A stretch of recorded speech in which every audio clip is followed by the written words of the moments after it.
Now look at the peak. This is where the air gets thin. We aren't just talking about music moguls anymore. We're talking about the architect. The name that ties the DMs, the boardrooms, and the pulpit together isn't a rapper, it's a ghost. While 50 Cent was posting memes, Elon was digging through the back door of X, recovering deleted threads between Silicon Valley, Washington, and the recording studios. This architect is the one who bridges the gap between influence and control. They don't just sign checks, they dictate the vibe of the culture. This is why 50 Cent mentioned the pulpit, because this level of power isn't just about money, it's about faith and image. They use the gatekeepers, the Oprahs and the Clives, to build a wall around this person. But data doesn't lie, and 50 Cent doesn't blink. The receipts Elon is holding show a paper trail that leads straight to a door no one thought we'd ever knock on. You've seen the face 1,000 times in the background of sanitized charity events and political galas, but now the mask is slipping. And when that final DM is leaked, the entire pyramid doesn't just shake, it falls. That they gave me a raw deal because this industry is a monster. It's the same monster that these Me Too trying to tell you about. But they hate the monster for how it, and I hate that monster for how it eats. But my God, man, it's the same monster. When I quit the show, all my friends would say, well, up them, Dave, why don't you just do Chappelle's show at another network? Yeah.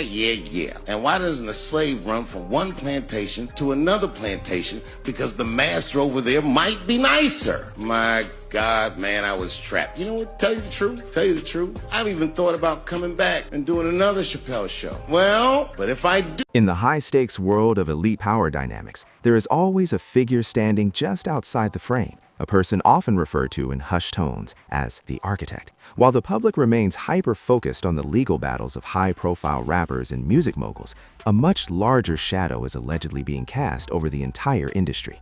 This isn't just about a few misplaced millions or a failed business deal. It is about the structural foundation of how influence is bought, sold, and traded across three distinct worlds: the tech hubs of Silicon Valley, the political corridors of Washington, and the sacred spaces of the pulpit. According to public sources and growing online speculation, this ghost figure acts as the connective tissue between these sectors, ensuring that the vibe of the culture remains under a specific set of controls. The question isn't just who this person is, but why their name has remained scrubbed from the headlines while those around them face the heat. If the rumors are true, we are looking at a level of gatekeeping that goes far beyond the music charts, reaching into the very digital threads that govern our daily interactions.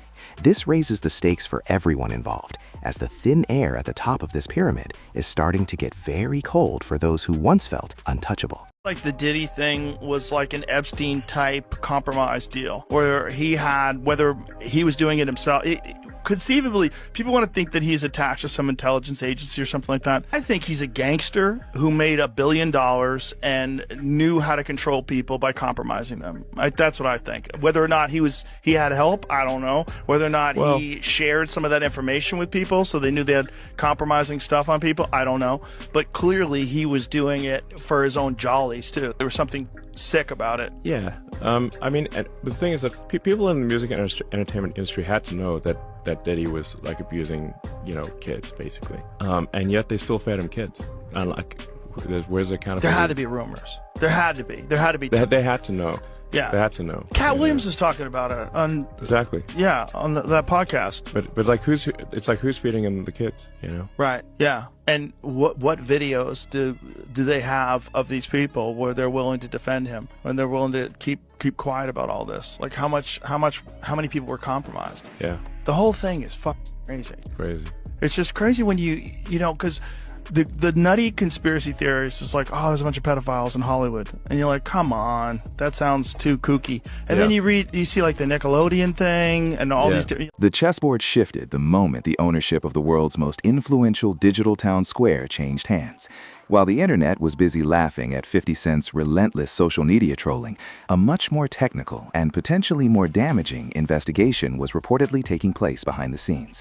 According to public theories, Elon Musk's acquisition of X wasn't just a business move, but a forensic opportunity to access what some call the digital graveyard.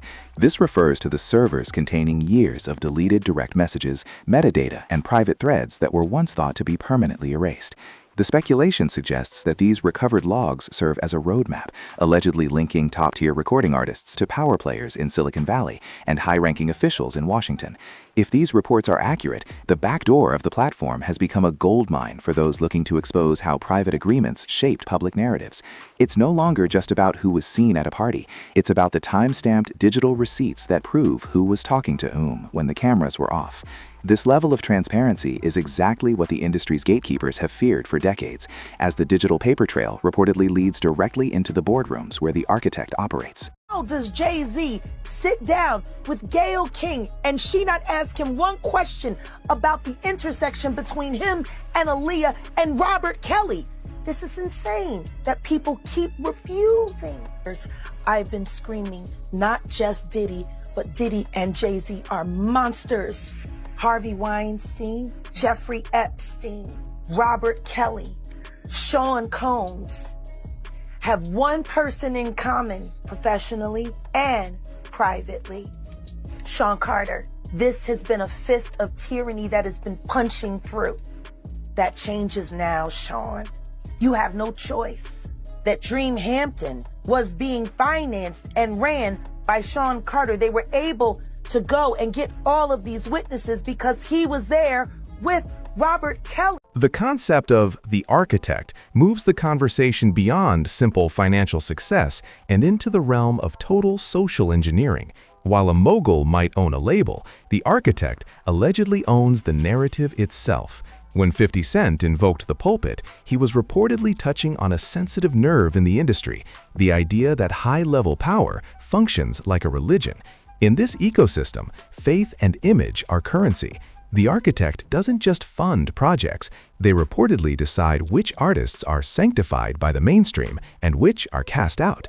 Public speculation suggests that this figure uses the pulpit, whether it be literal religious influence or the metaphorical altar of public opinion, to shield themselves from scrutiny. By aligning with charitable causes and sanitized public figures, the architect creates a wall of perceived morality. This makes any attack on them seem like an attack on the culture itself.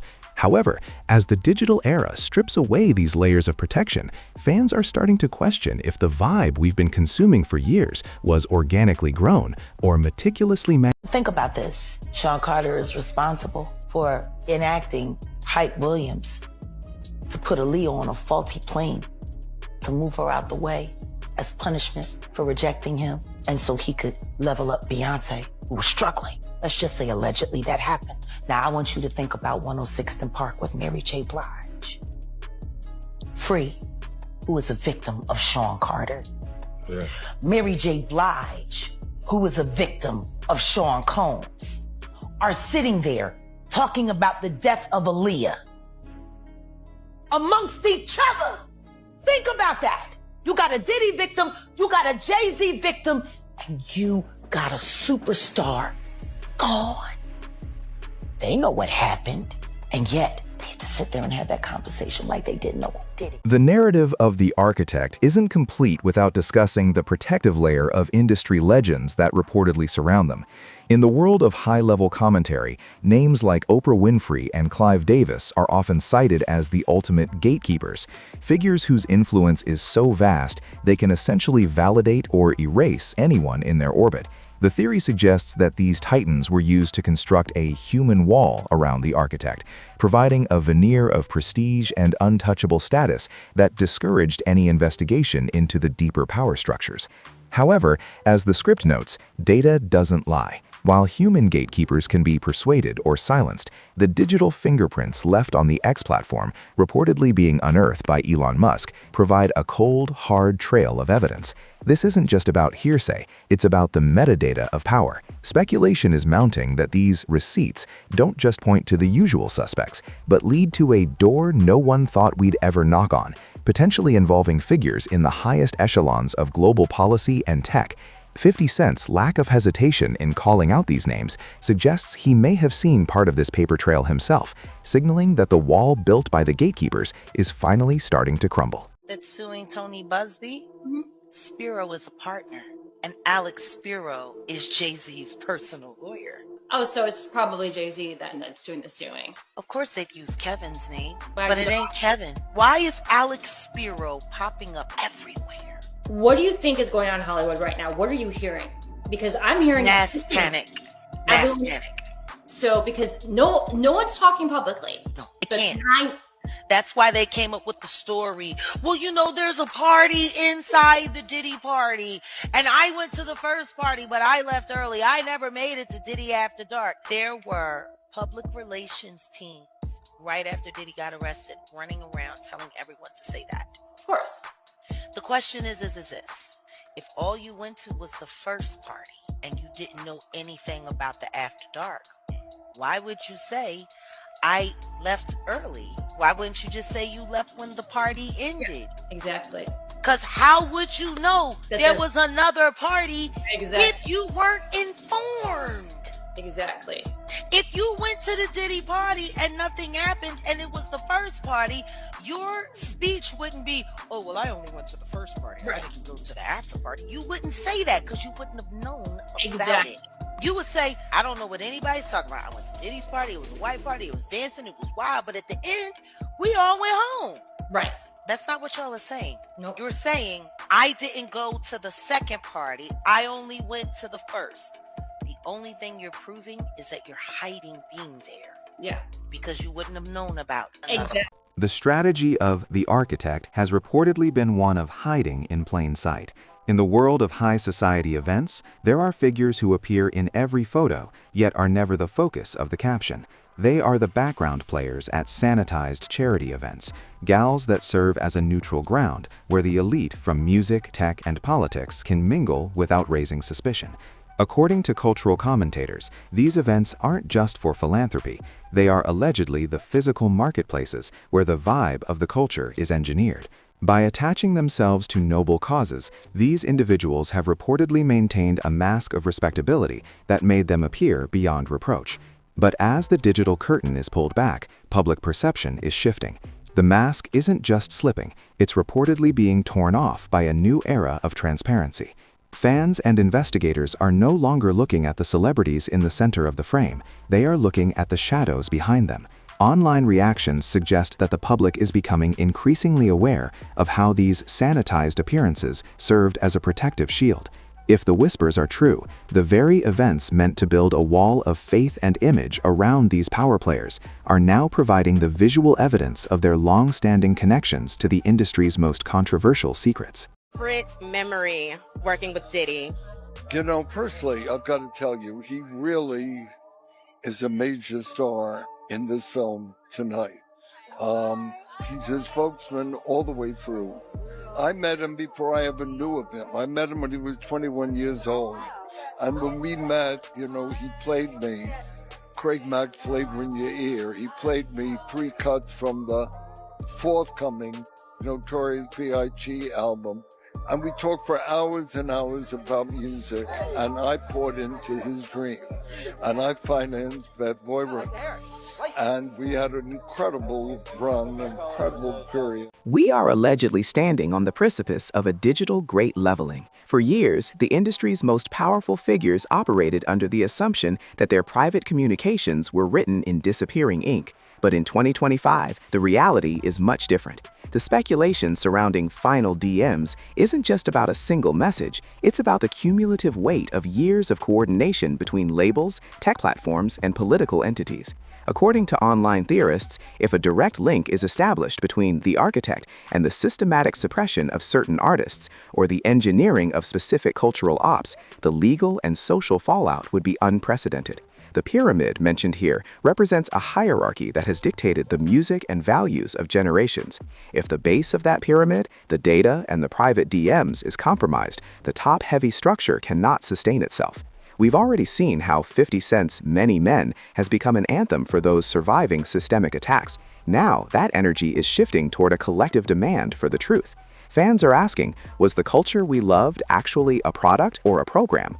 As we wait for the next major drop, one thing is certain. The silence from the boardrooms is deafening, and the world is watching to see whose name is on the other side of that final door. Cat Williams calls out Bishop T.D. Jakes and watches T.D. Jakes and Gino Jennings' response. I came in this business saying I was going to expose. When I talked about Michael Jackson, when I talked about R. Kelly, they canceled me for these things because why would you talk about another black dude? Race is not where the line is drawn. It's God's side and the other side. And we don't care nothing about the other side. Period. Period. All of these big deviants is all catching hell in 2024. It's up for all of them. It don't matter if you Diddy or whoever you is, TG Jakes, any of them. All lies will be exposed. That's all. The narrative of the architect isn't complete without discussing the protective layer of industry legends that reportedly surround them. In the world of high-level commentary, names like Oprah Winfrey and Clive Davis are often cited by theorists as the ultimate gatekeepers, figures whose influence is so vast they can essentially validate or erase anyone in their orbit. The theory suggests that these titans were used to construct a human wall around the architect, providing a veneer of prestige and untouchable status that discouraged any investigation into the deeper power structures. However, as the script notes, data doesn't lie. While human gatekeepers can be persuaded or silenced, the digital fingerprints left on the X platform, reportedly being unearthed by Elon Musk, provide a cold, hard trail of evidence. This isn't just about hearsay, it's about the metadata of power. Speculation is mounting that these receipts don't just point to the usual suspects, but lead to a door no one thought we'd ever knock on, potentially involving figures in the highest echelons of global policy and tech. 50 Cent's lack of hesitation in calling out these names suggests he may have seen part of this paper trail himself, signaling that the wall built by the gatekeepers is finally starting to crumble. Jakes was at a Diddy party. There could only be two reasons: money or sex. That's all that happens at Diddy parties: money and sex.